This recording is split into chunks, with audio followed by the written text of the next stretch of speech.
नमस्कार, स्वागत है आपका बिहार समाचार में। मौसम विभाग ने बिहार में बारिश को लेकर अलर्ट जारी कर दिया है। बिहार के कई जिलों में भारी बारिश होने वाली है। साथ ही बिहार के गरीबों, किसानों और मजदूरों के लिए कई बड़े फैसले लिए गए। बिहार के उन गरीबों को जिनके पास आवास नहीं है, उनको आवास दिया जाएगा। आज की बिहार की बड़ी और महत्वपूर्ण खबरों पर चर्चा करने से पहले आपसे एक छोटी सी अनुरोध है, कृपया वीडियो को एक प्यारा सा लाइक अवश्य कर दीजिएगा। आपका लाइक करना ही हमारी मेहनत का फल होता है।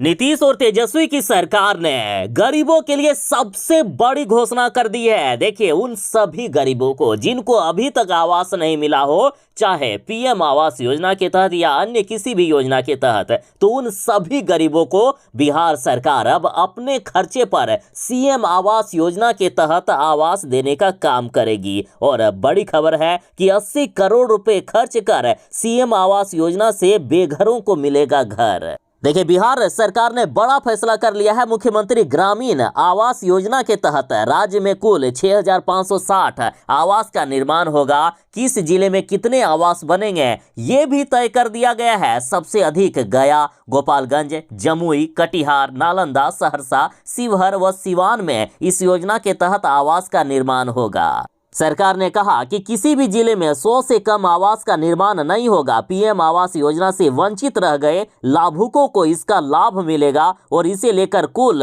80 करोड़ रुपए की स्वीकृति दे दिया गया है। जिलों को राशि भी अब आवंटित कर दी गई है। बिहार के 28 जिलों में जिनका आवास पास होगा उनको 1,20,000 रुपए आवास बनाने के लिए दिए जाएंगे। लेकिन बिहार के कुछ जिले हैं जहां 1,30,000 रुपया मिलेगा और ये जिले हैं औरंगाबाद, अरवल, जहानाबाद, गया, रोहतास, जमुई, नवादा, मुंगेर, सीतामढ़ी व पश्चिमी चंपारण। यहां आवास निर्माण के लिए 1,30,000 रुपए प्रति लाभुकों को दिया जाएगा।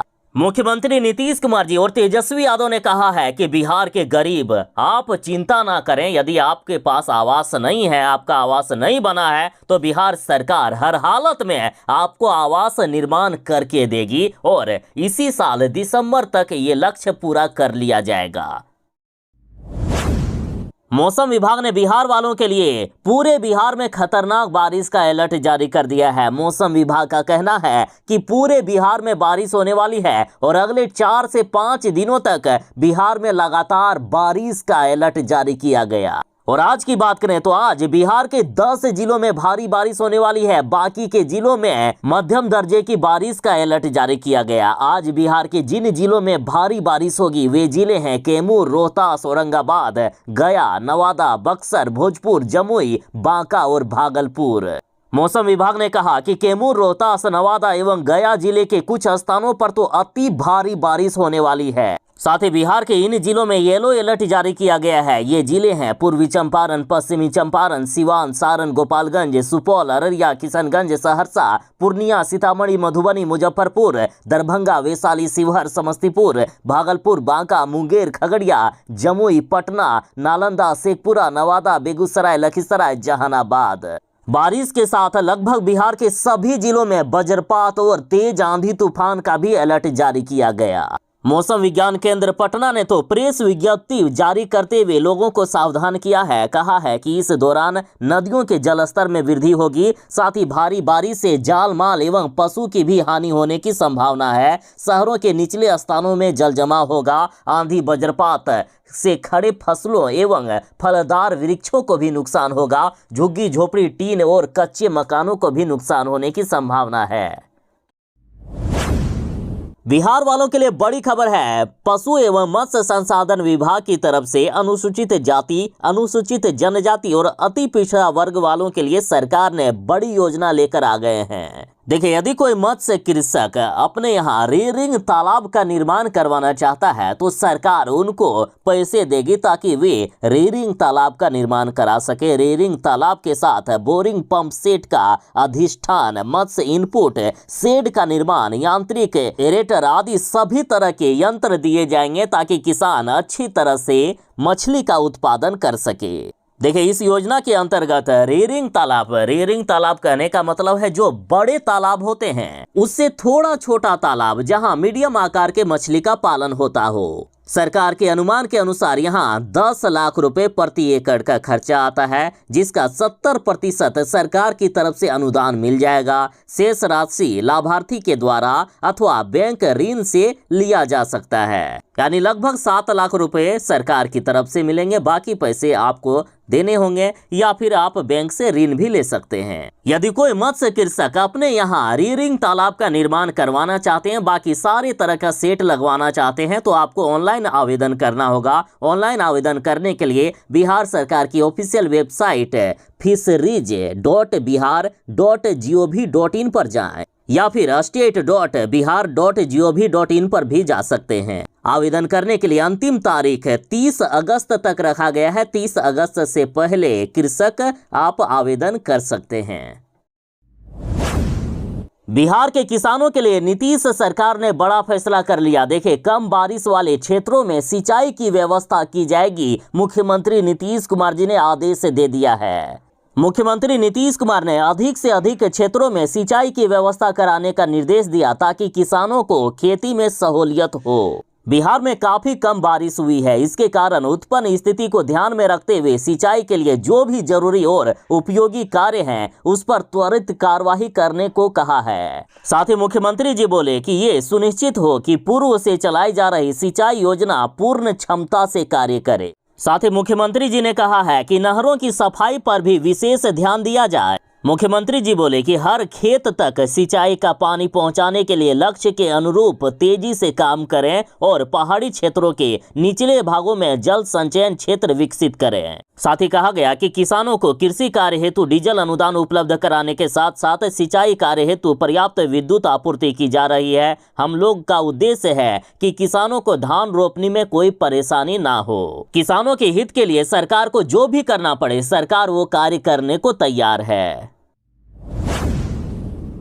शिक्षक का काम होता है स्कूलों में बच्चों को पढ़ाना, लेकिन नीतीश सरकार शिक्षकों से कई तरह के काम करवाते थे। कोई भी एक्स्ट्रा काम हो गए तो उसमें शिक्षक है ना हमारे पास, शिक्षकों से करवा लिया जाता था उन सारे कामों को। कभी कभी तो नीतीश सरकार ने शिक्षकों को शराब ढूंढने के काम में लगा दिया, तो कभी अन्य कई कार्यों में। चुनाव के समय तो शिक्षक स्कूल में आपको नजर ही नहीं आएंगे, लेकिन अब बड़ा फैसला कर लिया गया है शिक्षा विभाग के द्वारा। अब शिक्षकों की गैर शैक्षणिक कार्य में प्रतिनियुक्ति नहीं होगी। यानी शिक्षकों का कार्य है बच्चों को पढ़ाना, तो बच्चों को वे पढ़ाएंगे, किसी दूसरे कार्य में नहीं जाएंगे शिक्षक। शिक्षा विभाग ने इसके लिए सभी डीएम को आदेश दे दिया है। अब किसी भी जिले के किसी भी शिक्षक को गैर शैक्षणिक कार्य में नहीं लगाया जाएगा और पहले से जिलों में जो भी शिक्षक गैर शैक्षणिक कार्य में यदि प्रतिनियुक्त हैं तो उनकी भी प्रतिनियुक्ति खत्म कर दी जाएगी। यानी उन्हें भी अब स्कूल में बुला लिया जाएगा। और इसके लिए शिक्षा विभाग के अपर मुख्य सचिव के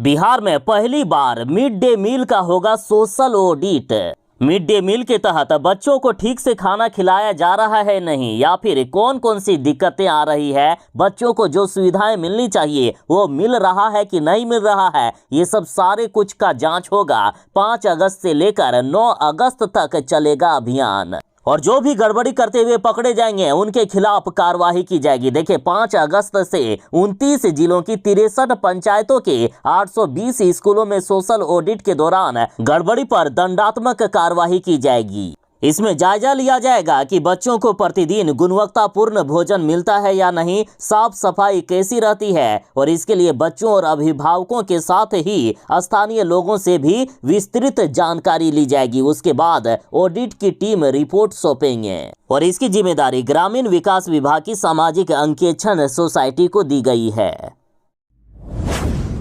बिहार में बारिश नहीं होने की वजह से बिहार की स्थिति काफी खराब है। मानसून में भी 10 जिलों का भूजल स्तर काफी नीचे चला गया है। अभी भले ही मौसम विभाग ने बिहार में अगले 5 दिनों तक बारिश होने का अलर्ट जारी किया है, फिर भी कई जिलों के किसान हाहाकार मचा रहे हैं। किसानों के धानों के खेतों में जो धान के बिचड़े लगे थे वो पहले ही मर चुके हैं। हालांकि बारिश होने से कुछ किसानों की जान में जान आई है, लेकिन कई किसानों को काफी ज्यादा नुकसान हुआ। अब सरकार ने चापाकलों की विशेष निगरानी का निर्देश दिया है। साथ ही 28 जिलों की रिपोर्ट तैयार कराई गई है पीएचडी के द्वारा और सीतामढ़ी में 30 दिनों में 2 फीट तक नीचे चला गया पानी। बिहार के अधिकांश जिलों की स्थिति काफी खराब है। बिहार इस बार सूखे से परेशान है। बिहार सरकार अब इस पर विचार कर रही है कि पिछले साल की तरह इस बार भी बिहार के कई जिलों को सूखाग्रस्त घोषित किया जा सकता है और यदि सूखाग्रस्त घोषित हुआ बिहार तो पिछले साल की तरह इस साल भी किसानों को सहायता राशि दी जा सकती है। पिछले बार प्रत्येक किसान परिवार को 3500 रुपए करके मिले थे। इस बार राशि बढ़ाई जा सकती है महंगाई को देखते हुए।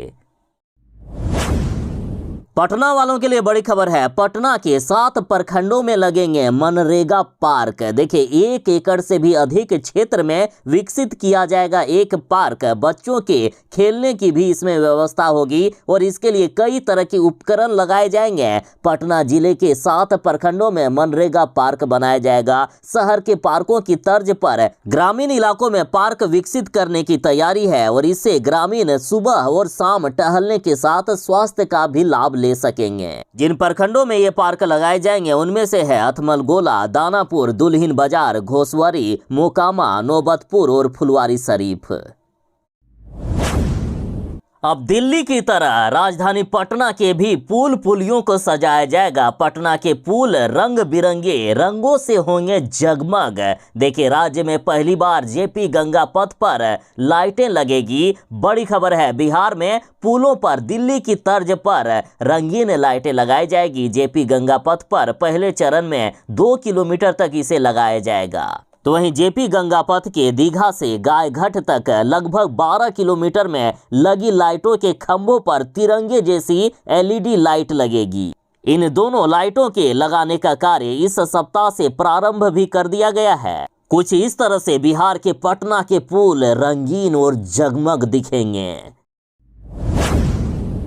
पटना हाईकोर्ट ने बड़ा फैसला सुना दिया है कि राज्य सरकार को गणना करने का अधिकार है। बिहार में अब जातीय गणना होगी। हाईकोर्ट ने मंजूरी दे दी है। आखिरकार नीतीश सरकार की पटना हाईकोर्ट में जीत हो ही गई। देखिए बीजेपी वाले कभी नहीं चाहते थे कि बिहार में जातीय गणना हो और इसके लिए कई बार अड़चनें पैदा की गई, लेकिन अब आखिरकार नीतीश सरकार की जीत हो ही गई है। लालू यादव और नीतीश कुमार जी ने चाहा कि बिहार में जातीय गणना करें ताकि गरीबों, दलितों, दबे कुचलों सभी को समान अधिकार मिल सके, हर वर्ग का उत्थान हो सके। इस नए जमाने के दौर में कोई पीछे ना रह जाए, इसलिए जातीय गणना करवाई जा रही है। और अब पटना हाईकोर्ट ने 101 पन्नों का फैसला सुनाया। पटना हाईकोर्ट ने गणना के पक्ष में अब फैसला सुना दिया है। और जातीय गणना की बात करें तो अब तक बिहार में 80% सर्वेक्षण पूरा हो गया है, यानी जातीय गणना का 80% काम हो चुका है। जो 20% काम बाकी है उसे अब तत्काल करा दिया जाएगा। सामान्य प्रशासन विभाग ने सभी डीएम को तत्काल गणना शुरू कराने का आदेश दे दिया।